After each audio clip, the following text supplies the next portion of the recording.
23번 보기부터 볼게요. 자, 먼저 이거 나온 작품들은 뭐예요? 김명인의 소금 바다로 가다, 그리고 김병종의 하늘은 나의 땅, 사하라의 사막, 생텍쥐페리. 생텍쥐페리 누군지 알죠? 그 어린 왕자. 그렇죠, 어린 왕자 쓴 사람이죠. 너 이거 읽어서 알지? 알고 있었어요? 알고 있었어? 예. 좋아요. 자, 중학교 때 그거였어요. 야간 비행으로도 유명하죠. 하여튼 할게요. 보기. 가는요, 고된 일상 속에서도 올바른 삶의 자세에 대한 성찰을 담았고요. 가의 화자는 소금의 다중적 의미와 상징을 활용해서 일상과 노동의 의미를 되짚어가면서 그 속에 담긴 가치를 발견하고 새롭게 삶의 의지를 다지고, 이를 통해 소금은 부패를 막고 너무 길어. 생명을 유지하게 하는 물질적 기반의 의미를 넘어 고된 일상을 견디게 하는 정신적 가치라는 상징적 의미를 더하게. 너무 길어. 정리해보자. 나는 없어요? 보기? 있네. 이렇게 친절한 보기들이 있네요. 정리해보자. 소금에 대해서 얘기하는 거죠. 소금의 다중적 의미와 상징을 활용해서 일상 그리고 노동의 의미를 잡을 거예요. 그리고 그 안에 있는 가치를 발견할 거고요. 삶의 의지를 다질 거예요. 추상적이기만 하고 뭔가 빡 오는 게 없네요. 자, 이 소금이라는 단어가 굉장히 중요하겠죠? 근데 밑에 있는 소금 먼저 끌어올려서 쓸게요. 소금 같은 경우는 어떤 거예요? 부패를 막고 생명 유지하는 거죠. 이게 이제 첫 번째예요. 부패 방지와 생명 유지가 이제 1단계예요. 이게 이제 겉으로 봤을 때 이제 포인트라고요. 근데 이거를 넘어가지고 고된 일상을 견디게 하는 정신 가치, 이런 능력이 있다라는 겁니다. 자, 이걸 베이스로 해서 다시 거슬러 올라갈 겁니다. 고된 일상, 이거 봐. 고된 일상이란 단어가 2번 나오잖아. 그러니까 고된 일상이란 단어가 2번 나와서 중요하다는 얘기가 아니에요. 생각 없이 분석하다가 고된 일상 2번 집어넣지 말란 얘기하는 거야. 고된 일상 속에서도 올바른 삶의 자세에 대한 성찰이야. 이 안에서 찾아. 올바른 삶의 가치에 대한 성찰. 이 중에서 거기 연결짓기 좋은 거 뭐야? 그렇지. 얘가 생각하는 정신가치는 올바른 삶의 자세야. 올바른 삶.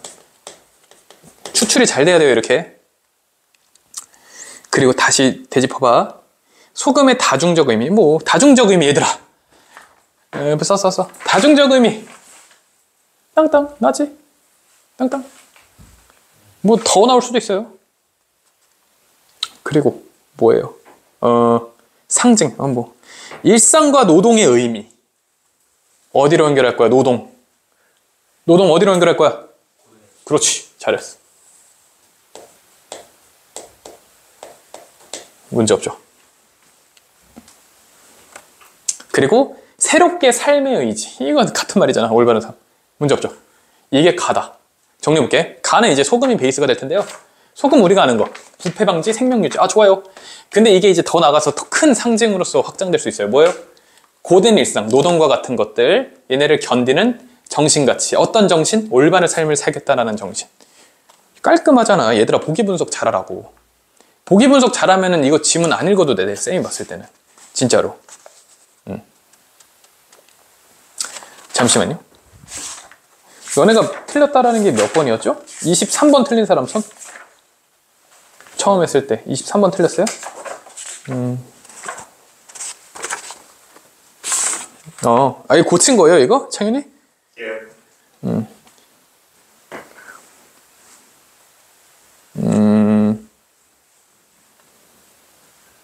야, 23번에 5번 볼까, 우리?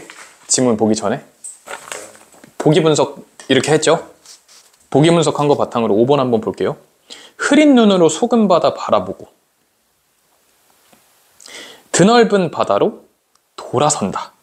흐린 눈으로 소금 바다를 바라본 다음에 드넓은 바다로 돌아선다.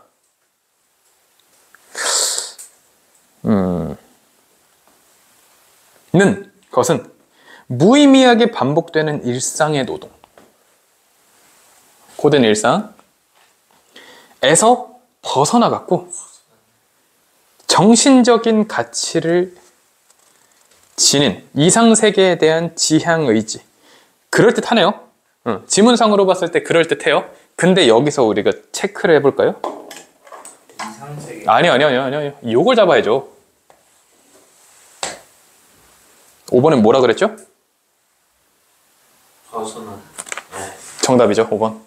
얘들아, 보기 분석이 이렇게 중요한 거야. 이해 가요? 지금 푼 거예요, 문제. 됐어요? 이렇게 쉬운 거예요, 얘들아. 보기 분석이 이렇게 중요한 거고요. 됐어요? 나 볼게요, 나. 근데 왜 이렇게 오른쪽에 썼니, 나? 점점 오른쪽으로 오네? 아까 여기서 시작했던 것 같은데? 점점 이렇게 오네? 자, 나. 나는 시인이 자기 경험을 바탕으로 시에 대한 인식, 냅다 쓰지 마. 생각하고 써. 시에 대한 인식, 나에 나타나 있는 과거 시제의 문장, 같은 시구나 문장의 반복적 출현, 이런 거 다 이해독해다. 응? 문장 부호의 절제, 음성 상징어 사용, 이런 것들은 여기까지 갖다 치워. 필요 없어. 여기서부터 들어가. 가난하고 슬프고 외로웠던 시절, 위에 있는 자기 경험이랑 같은 말이니까 자기 경험 날려, 머릿속에서. 그래서 가난하고 슬프고 외로웠던 시절, 이거는 뭐야? 과거죠? 그 시절의 화자의 내면을 담담하게 드러내는 시적 장치들이에요. 이러한 장치들은요, 불우한 젊은 시절, 날려. 같은 말이잖아. 몇 번 나오는 거야. 독서 경험, 이게 중요하죠. 시 쓰게 된 과정. 얘들아, 끝났어.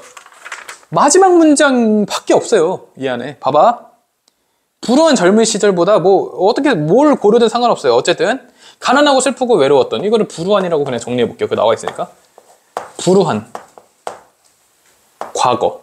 근데 이 과거는 베이비 아니에요. 언제요? 젊은 날, 젊은 시절. 됐어요? 됐어요, 여기까지? 이 불우한 과거가 에서 맨 윗줄 가봐. 자기 경험이 이거죠, 얘들아. 맨 윗줄 가봐, 맨 윗줄. 자기 경험이 이거죠. 그 다음에 시에 대한 인식. 시에 대한 인식, 얘들아. 그게 맨 마지막 줄 어디로 가? 독서 경험을 통해 시를 쓰게 된 과정. 됐어요? 독서 경험 어쩌고 해서 시 쓰기. 시에 대한 인식. 근데 우리는 이거에 대해서 조금 더 의문을 가져야 돼요. 뭐에 의문을 가져야 될까요? 불우한 과거가 있었어. 나의 젊은 시절. 가난하고 외롭고 그랬어. 슬펐어. 됐어? 근데 그 과정에 독서를 통해서 시를 썼어. 끝이야? 아니죠. 이 인식에 대해서 무슨 생각해야 돼? 무슨 인식? 시 쓰기가 뭔데? 시 쓰기가 어땠는데? 왜 무슨 인식을 가졌는데? 그 힌트 한번 찾아보자, 얘들아. 그 힌트 찾아봐. 보기를 빨리 뒤져.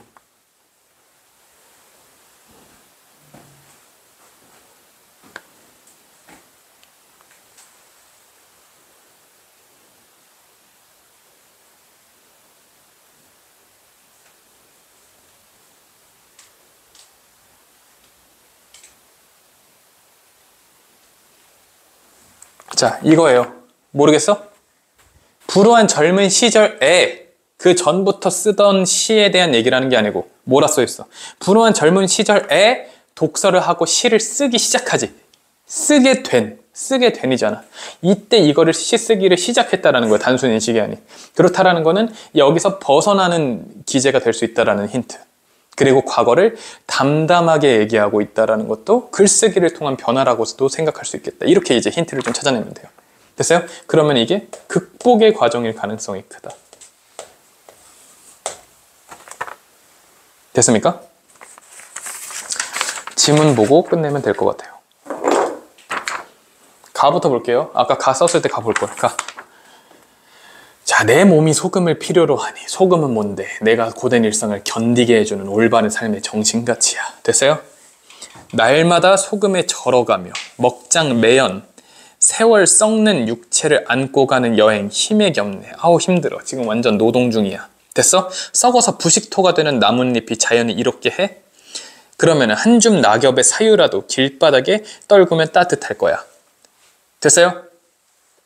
그러니까 썩어서 부식토가 되는 나뭇잎이 자연히 이롭게. 그러면 썩어서 부식토가 되는 게 어떻게 보면은 그 나뭇잎 하나라는 건 굉장히 하찮은 거죠. 근데 그게 이런 역할을 수행할 수 있으면은 그거랑 또 좋겠어. 하지만 문제가 뭐야? 찌든 엽록의 세상, 너덜토록 풍화시킨 쉰 살밖에 없어. 나는 그 정도 세상에 도움도 못 될 사람이야 라고 비관하고 있는 거예요. 후줄근한 퇴근길이 오늘 새삼 춥네. 저기 사람이 있네. 염전에는 등만 보이고 모습을 볼 수 없는 소금 굽는 사람이 있네. 짜디짠 땀방울로 온몸을 적시고요. 저물도록 발틀 딛고 올라도 늘 자기 구렁에 떨어짐으로 꺼지지 않으려고 수차를 돌리는 사람. 계속 다 노동하고 있는 거예요. 단순 노동, 고된 일상. 됐어? 빨리 소금 나와야 돼, 얘들아. 버텨야 되잖아. 저 무료한 노동 진종일 빈 허벅만 퍼올린 듯 소금이 보이지 않아요. 그러니까 뭐 희망이 보이지 않는 것처럼 느껴질 수 있겠죠. 하나, 구워진 소금 어느새 썩는 살마다 점여와 뿌옇게 흐린 눈으로 소금바다 바라보게 하네. 그러니까 봐봐, 소금이 보이지 않았어, 물리적으로는. 그래서 희망 없는 거 아니야? 그냥 힘든 거 아니야? 이게 무슨 의미가 있어? 라고 생각하는 찰나 그 순간 깨달아요. 그 소금이 어느새 썩는 살마다 점였어. 그러면 점였다는 게 오히려 좋은 거야. 그 소금이 나한테 이렇게 스며들었기 때문에 버텨나갈 수 있는 거라고. 눈에 보이지 않는다고 내가 착각했네? 이렇게 얘기하는 거예요. 됐죠? 그래서 흐린 눈으로 소금바다 바라보게 하네. 저렇게 큰 의미가 있는 바다였구나. 흐린 눈이라는 거는 뭐 눈물이 고인 눈이겠죠? 그 눈물 다시 쓰린 소금으로 뭉치려고 드넓은 바다로 돌아서게 하네. 열심히 살게 하네. 저 소금이 나한테 스며드네. 의미가 있고 올바른 삶을 이끌어주는 소금이 의미가 있고 나한테 스미고 있었네. 이렇게 가는 거예요. 됐죠? 나와볼게요.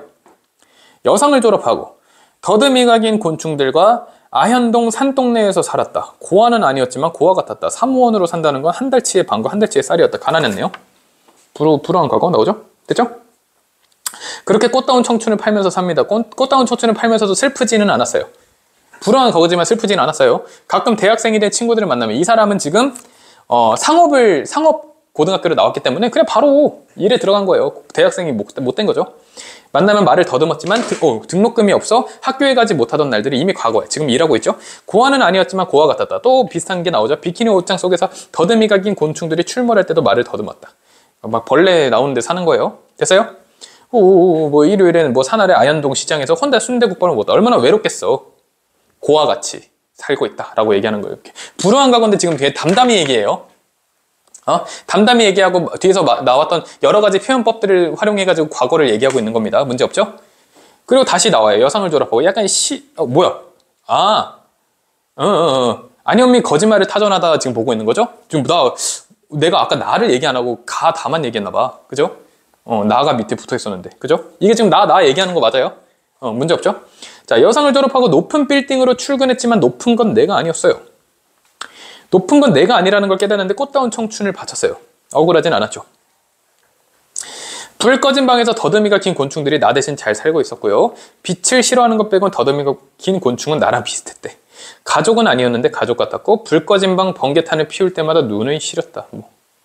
가끔 70년대처럼 연탄가스 중독으로 죽고 싶었지만, 그러니까 얘가 지금 되게 담담하게 얘기하는데 불우한 시절이고 슬프지 않다고 얘기하는데 굉장히 힘든 거예요. 자살하고 싶을 만큼. 됐어요? 그리고 뭐 높은 빌딩으로 다니지만 이 사람이 굉장히 높게 인정받는 건 아니에요. 그 안에서 잡다한 일을 하고 힘들게 살아가고 있는 과거예요. 됐죠? 그래서 마치 벌레같이 내가 사고 있는 것 같아. 벌레가 된 사내를 아현동 헌책방에서 만난 건 생애 꼭 한 번 있다는 행운 같았다. 그 후로 나는 더듬이가 긴 곤충들과 진짜 가족이 되었다. 그러니까 이 표현이 좀 어려웠을 거예요. 이게 그 카프카의 변신이라는 소설 알아요? 이거 뭐 내용 뭐냐면요. 그러니까 여기서 말하는 거는요. 이렇게 생각하면 돼요. 벌레가 된 사내를 헌책방에서 만났다라는 건 뭐냐면요. 가서 그 주인공이 벌레가 되는 내용이에요. 벌레로 변하는. 그래가지고 뭐 가족이 그 사람은 어떻게 돼야 되나 뭐 이런 거에 대해서 쓴 아주 그 고전 명작 소설인데, 벌레가 된 소년을 만났다라는 거는 가가지고 그 벌레가 된 사내를 가서 그 책을 읽었다라는 거야. 그러니까 독서를 통해 가지고 시쓰기를 이제 시작하게 된 과정에 대해서 얘기하는 거예요. 됐죠? 그러면서 자기가 정말로 곤충들과 친구가 되었다. 이거 진짜 친구가 됐다라는 게 아니고 마치 그 벌레가 된 사람처럼 그 책에 빠져들기 시작하고. 됐어요? 그렇게 해서 그 세계로 들어갔다라는 거예요. 그리고 꽃다운 청춘을 바쳐 벌레가 되었다. 여기서 말하는 벌레는 부정적으로 판단하시면 안 돼요. 그리고 뭐 거짓말을 타전하기 시작했다. 거짓말 같은 시를. 그러면서 이 인식인데 내가 극복이라고 썼는데 이거 단순히 극복이라고 생각하면 안 돼요. 이 글을 읽은 후에는 어떻게 생각해야 돼요? 단순 극복이라기보다는 자신이 살아가는 어떤 힘들지만 견뎌낼 수 있는 그 정도로 생각하면 돼요. 완전히 이겨내고 해냈어. 나 인생 새로 살 거야. 이런 느낌 아니에요. 알겠죠? 이렇게만 읽으면 문제 없을 것 같아요. 됐어요? 질문 있나요, 이거? 됐어요? 자, 다 볼게요, 다. 다는 안 봐도 돼요? 좋아요. 그러면은 가랑 나, 김명희 소금 바다로 가다, 그리고 뭐 벌레 가는 사내, 뭐 여기까지만 하는 걸로 할게요. 벌레 가는 사내가 아니죠. 뭔 소리야? 어이가 없네. 안현미의 거짓말에 타전하다. 아유, 헛소리하고 다 빠졌네 그냥. 원진구 최고의 국어학원 성공적인 입시를 위한 성공 솔루션